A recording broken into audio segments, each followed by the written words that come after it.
in between that, an extraordinarily important message for Israel, which is if Benjamin Netanyahu is even thinking about upping the ante here and responding to last night's strikes, the so-called spasms of violence that David Ignatius said comes at the end of every war, and as you're moving into a ceasefire, Donald Trump letting Netanyahu and Israel know he will be very angry if they get in the way of this ceasefire. Yeah, we got the full Trump experience just there, but full Trump, and he is 360. The full Trump. He is certainly more. His language is much more colorful and private than he usually allows in public. We're a little bit of it there, too. But you're right. It's interesting. Covering Donald Trump for a long time, even in his remarks to reporters there, though angry at Iran, very clearly, far more so at Israel, and then doubling down on that with that Truth Social post. That's the issue here. And we know that he and Benjamin Netanyahu used to be close allies. There was a real fraying of that in the previous months. We know that the president did not go to Israel when he went to the Middle East a month or so back. It did seem like they was working pretty well with Netanyahu in the last week or so during this campaign against Iran.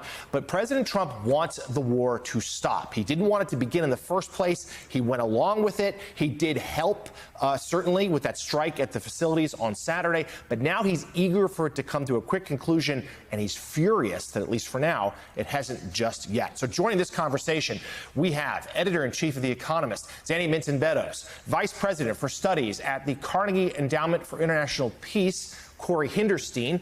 She's credited with locating that enhanced nuclear site in Iran back in 2002, as well as editor at The Insider, Michael Weiss. So, Joe, we've got a great group here to help us sift through the latest out of the Middle East, including the president's really remarkable anger directed at Israel.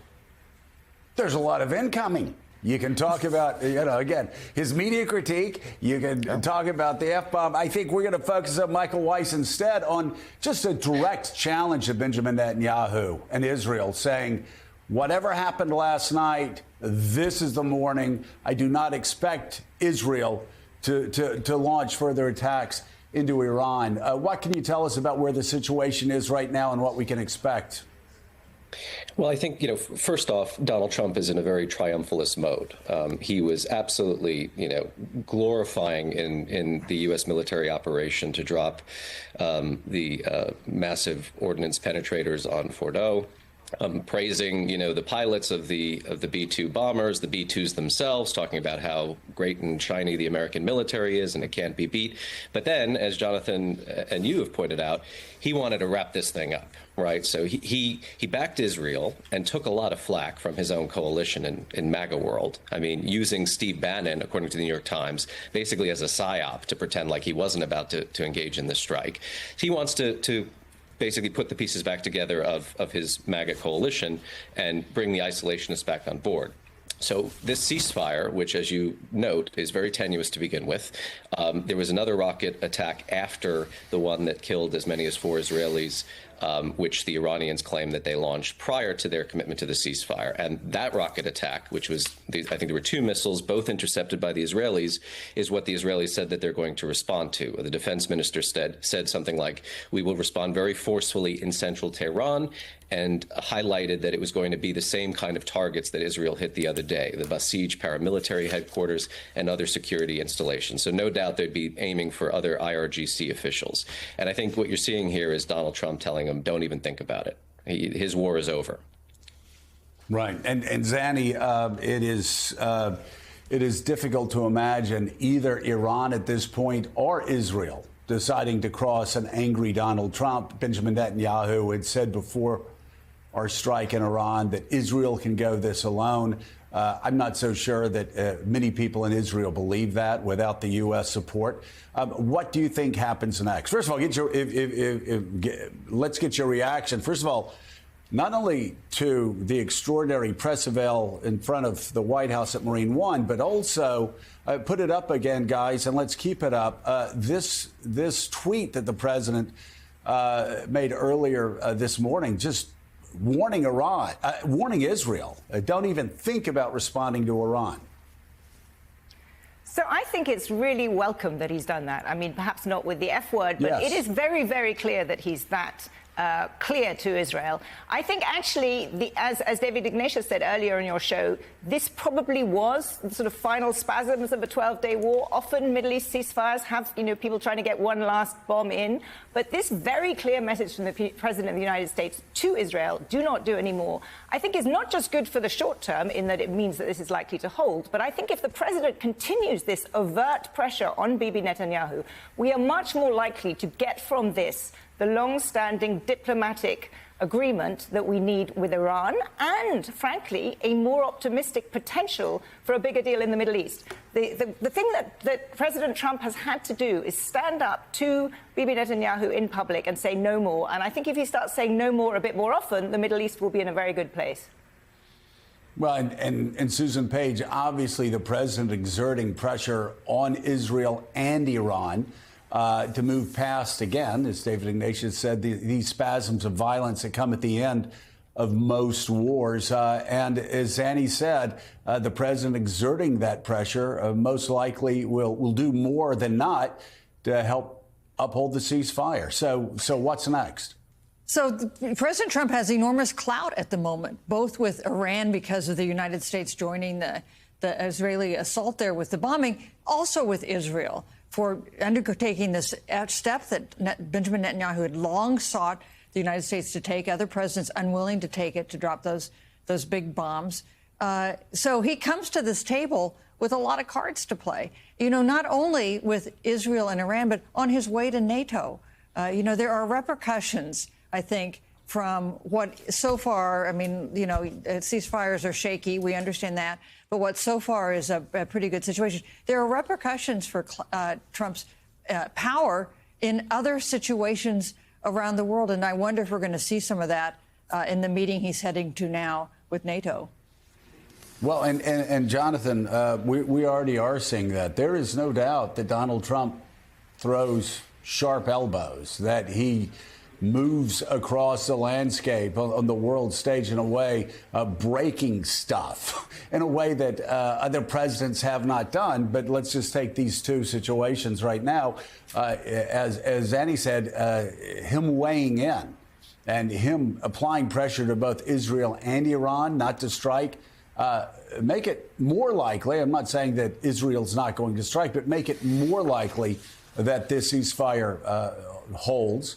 And also, he's going right now to The Hague, and it was Donald Trump talking about 2% of NATO members' GDP being applied to military spending, that they needed to do that. He was talking about that in the first term as we see Air Force One about to take off from Joint Base Andrews to go to the Netherlands for the NATO meeting.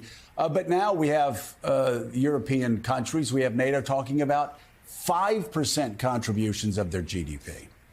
Yeah, certainly a remarkable achievement there. President Trump and his allies say to get NATO countries, most of them anyway, to agree to do up to 5%. We're watching here as Air Force One soon to lift off. We, of course, will be keeping an eye on whether President posts more on social media while in flight, or if he comes back to talk to reporters, as he so often does, for the latest on the situation in the Middle East. Corey, let's go to you now and talk about, as best you can, because this is your area of expertise, the Iran program that the United States hit Saturday night. Tell us more about, you were instrumental in discovering pieces of it.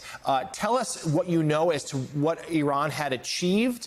And again, it's difficult. The Pentagon itself has said they're still doing their damage assessment, but what you think what sort of blows may have been dealt to it in the last few days? I think it's really interesting to look at how the conversation around Iran's nuclear capability has changed over the last few days. What we've seen is a very clear, very targeted attack on some of the key facilities in Iran. And those facilities were those that were prepared to take Iran up to the line of being capable of making a nuclear weapon. So it's not just the uranium enrichment sites that we've heard so much about, but one of the early targets by Israel was a facility to turn that enriched uranium into metal, which would be a key step on the progress towards a nuclear weapon capability. So Iran had a lot of the pieces in place. They did not have all the pieces in place. So this was not an imminent nuclear weapons threat, but the nuclear weapons capability was walking right up to those lines, and we've seen that be significantly degraded. The key question is how degraded and for how long will that degradation last? Because if they were able to move not just the enriched uranium, but key pieces of manufacturing equipment and some of those other elements, then they may be able to reconstitute more quickly. So, Zandy, that is the great fear, is we don't know what material still exists and how Iran may use it. So talk to us about this moment here and just how challenging it is for the President of the United States, and we've heard him weigh in colorfully this morning, but as he heads to Europe and meets with allies, how is the rest of the world viewing this situation in the Middle East? So I think the rest of the world was viewing it with quite a lot of trepidation. But right now, nothing breeds success like success. And I think the fact that this looks like it's been a triumphant success, what President Trump has done. In 12 days, Israel, and then with President Trump's help, has dramatically reduced Iran's nuclear capability to a degree that few before thought was possible. No one expected that the US would come in as it did, and with relatively few consequences. So the question is, what happens now? And I think the risk is that if President Trump does not stay engaged and put pressure on both sides, particularly on Israel, there is a risk that basically Iran makes a dash for a bomb. We don't know how much material they have left. We don't know if they'll try and leave the non-proliferation treaty and do it in secret. That would be a very bad outcome. But if he reaches out and turns now to diplomacy, gets some kind of deal with Iran, which frankly is in a very weak place and doesn't have much room, and then pushes Israel, and this I think is really important, if he now uses this leverage to push Israel to end the war in Gaza too soon, then I think you have the potential. And I know David Ignatius said, pessimism always pays in the Middle East, but this may be a moment where actually we could be having a turning point so that 2025 and President Trump becomes like, a pivotal moment in the troubled history of the Middle East. I don't want to sound Pollyanna-ish, but I do think that possibility now exists, and President Trump is the one person who could make that happen.